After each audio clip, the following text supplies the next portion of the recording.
For me, so much of the lesson that I feel like I've learned is, I feel like it's really hard to decide to start a company, right? Facebook, I didn't start it to start a company. I started it because I really wanted this thing personally, and I believed that it should exist globally, although I wasn't quite sure that we would be able to play a role in doing that. It was mostly just through kind of like wanting to build it and having it be this hobby and getting people around me excited that it eventually kind of evolved into and got the momentum to become a company. But I never really understood the psychology of deciding that you want to start a company before you understand what you want to do. This gets back to the question of why did we first open at colleges that had competitors?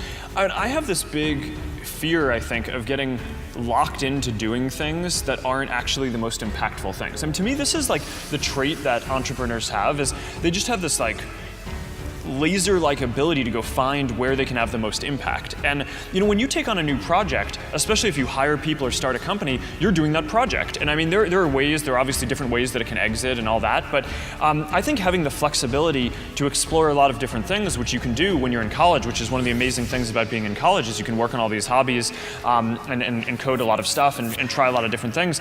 It's this amazing flexibility that I think most people take for granted. And once you decide, okay, I'm going to start a company and I'm going to do it with someone else, you immediately now need to convince someone else if you want to change your mind on something. And I think people really undervalue the option value and flexibility. I think explore what you want to do before committing is really like the key thing, and keep yourself flexible.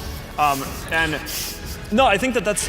I agree. Yeah, but I think you can definitely do that within the framework of a company, but I think you have to be wary about starting a company too rigidly, because you're going to change what you do. I mean, people talk about pivots all the time as if it's like your thing didn't work, so you pivoted. Facebook pivoted many times. It's just that we were college, and then we were not college, and then we were just a website, and then we were a platform, right? And you're going to change what you do.